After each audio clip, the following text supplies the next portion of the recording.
वो बोड़ा का पैक उसी बदन करता है। अलग अलग करके यहीं पर लाया जाता है। 100 रुपये पर केजी रखा गया है ताकि लोगों को जागरूकता, लोगों को मतलब ज्यादा से ज्यादा बिक सके। ज्यादातर केमिकल फर्टिलाइजर पे निर्भर है, यूरिया ये सब पे निर्भर है। बढ़ाना पड़ता है तब जाके हम लोग को फसल से, जो खेत से यील्ड प्राप्त होता है, उसको खरीदें और अपने आप को केमिकल फर्टिलाइजर पे निर्भरता अपने आप की कम करें। और हिलसा नगर परिषद का एक अनूठा पहल, कचरे से बनाई जा रही है जैविक खाद, 6 रुपये प्रति किलो।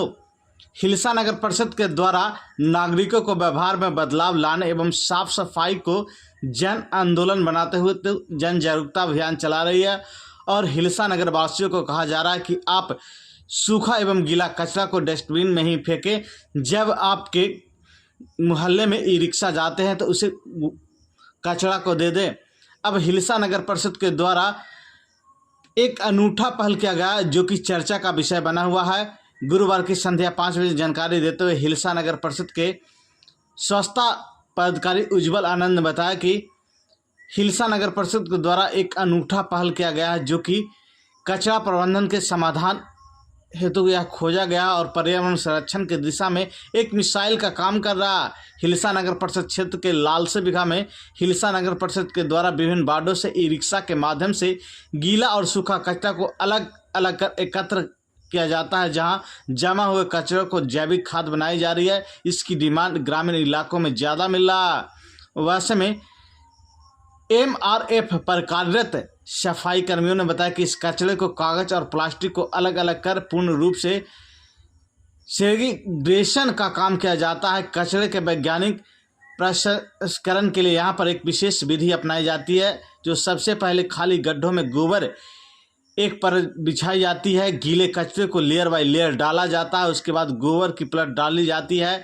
इस प्रक्रिया में गाय के गोबर जो तैयार वेस्ट डिकम्पोज का उपयोग किया जाता है, जो कचरे के निखटन तक तेजी लाता है। वर्तमान समय में जैविक खाद मात्र 6 रुपये प्रति किलो के दर से बेचा जा रहा है, जो कि खेतों के फसलों के लिए काफ़ी बेहतर है। अच्छी पैदावार हो सकता है, या घरेलू जहाँ गमले में फूल रोपते हैं उसके लिए भी काफ़ी फायदेमंद है। गीला और गीला और सूखा कचरा अलग अलग करके यहीं पर लाया जाता है। यहाँ पर डेली का ऐसे ही कलेक्शन होता है।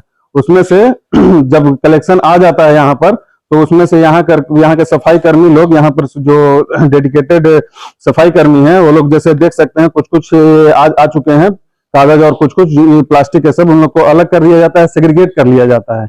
सेग्रीगेशन के बाद इनको अलग खाली पीट में, आप लोग देख सकते हैं खाली पीट है, जैसे कि ये खाली पीट होगा, इस तरह का खाली पीट रहता है। इसी में इन लोगों को ला करके पहले इसमें खाली पीट में डालने से पहले हम लोग एक गोबर का लेयर डाल देते हैं इसमें, ताकि कंपोस्टिंग अच्छे से हो सके। उसके बाद लेयर बाय लेयर गीले में डाला जाता है। गीले कचरे को लेयर डाला, उसके बाद फिर से गोबर का एक लेयर डाला जाता है। गोबर आप लोग देख सकते हैं गोबर किस तरह से हम लोग का तैयार किया गया है। इसी तरह से गोबर को तैयार करके इसमें लेयर बाय लेयर 2-3 लेयर में डाला जाता है, जब तक ये पिट फिल ना हो जाए। उसमें साथ ही हम लोग, जो आप देख सकते हैं हमारे हाथ में है, ये हम लोग वेस्ट डिकम्पोजर इस्तेमाल करते हैं, जो कि गाय के गोबर से ही संशोधित करके बनाया जाता है। इसी का इस्तेमाल इसमें मिला करके किया जाता है, ताकि इसका डिकम्पोजिशन और फर्टिलाइजेशन अच्छे से हो सके और इसमें उर्वरक क्षमता भी ज्यादा हो। इसके लिए इसका इस्तेमाल किया जाता है। इसे सड़ने में इसको मदद मिलती है। इसके बाद का इसके साथ भी एक स्टेप और है कि इसमें डिकम्पोजिशन अच्छे से हो सके, उसके लिए गुड़ और पानी का मिश्रण इसमें डाला जाता है, ताकि जो कीड़े हैं वो अच्छे से पनप सके और जो हमारा जो डिकम्पोजिशन हो रहा है कचरे का, वो काफी अच्छे से हो सके। ये हम लोग लगभग 45 दिन तक इसमें रखा जाता है, इसे एक ही यूनिट में। इसमें 45 दिन रखने के बाद जो सड़ जाते हैं, जो अच्छे से डिकम्पोज हो जाते हैं, उसको देखिए यहाँ पर लगाया गया है। यहाँ पर इस तरह का मटेरियल हम लोग को मिलता है। इसमें आप देख सकते हैं अभी भी कुछ छोटे छोटे प्लास्टिक रह जाते हैं, तो हम लोग उसको चाल लिया करते हैं। इसको चाला जाता है पहले, इसके बाद भी एक बार चाला जाता है, और चालने के बाद आप लोग देख सकते हैं फाइनल प्रोडक्ट रखते हैं कंपोस्ट। इस तरह का कंपोस्ट हम लोग को प्राप्त होता है। और ये किस रेट से बेचा जाता है, कहाँ कहाँ तक जाता है? ये हम लोग अभी तो इसका ज्यादा हम लोग का रेट नहीं है, 6 रुपए पर केजी रखा गया है, ताकि लोगों को जागरूकता, लोगों को मतलब ज्यादा से ज्यादा बिक सके। जब हम लोग का ज्यादा मिलने लगेगा, अच्छा हम लोग को रिप्लाई आने लगेगा लोगों से, वार्ड से, तब हम लोग उसके बाद में दाम को आगे बढ़ाने का सोच सकते हैं। लेकिन अभी ये 6 रुपए किलो है। सप्लाई आपका दूर तक जा रहा है, कहाँ कहाँ? जी, हम लोग का सप्लाई इधर वार्ड में तो हो ही रहा है, अगल बगल भी दूसरे अगल बगल ग्रामीण इलाकों से भी अच्छे खासे ऑर्डर आते हैं हम लोग के पास। अच्छा, ये पटना रांची भी बता रहे थे। पटना रांची कुछ लोग हैं जो यहाँ पर आते रहते हैं, जैसे उन लोग के लिए नई चीज होती है, देखते हैं, तो कुछ लोग अपने मन से खरीदते हैं यहाँ पर आकर के। यहीं के लोग जो पटना रांची में रहते हैं वो आकर के यहाँ से ले जाते हैं। क्या फायदा होगा इसको फल सब्जियों में उत्पादन में उपयोग? देखिए, इसका फायदा बहुत है। जैसे हम लोग अभी जो जितना भी अभी देख सकते हैं, इस अभी के वातावरण में हम लोग ज्यादातर केमिकल फर्टिलाइजर पे निर्भर हैं, यूरिया ये सब पे निर्भर हैं, जिसका आप लोग जानते ही हैं कि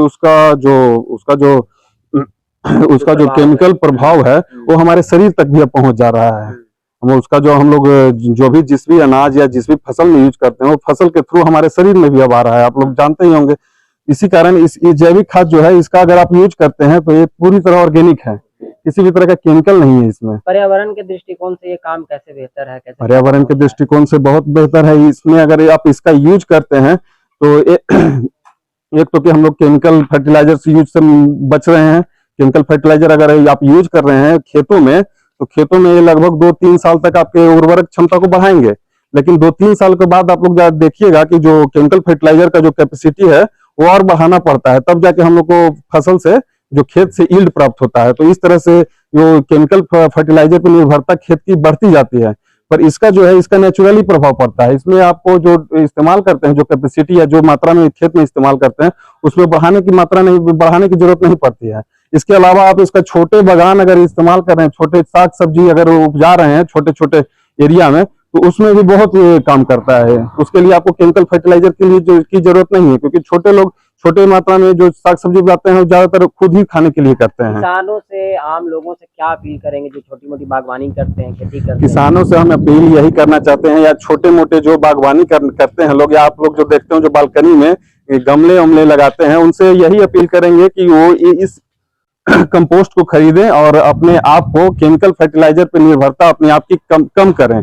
और इस तरह से पर्यावरण को भी दूषित होने से, मिट्टी को दूषित होने से, उससे जो पानी दूषित हो रहा है, जल दूषित हो रहा है, हवा दूषित हो रही है, अपना मानव शरीर दूषित हो रहा है, उससे हम बच सकते हैं इसका इस्तेमाल करके। अपना परिचय दीजिए। मेरा नाम उज्जवल आनंद है, स्वच्छता पदाधिकारी नगर परिषद हिलसा।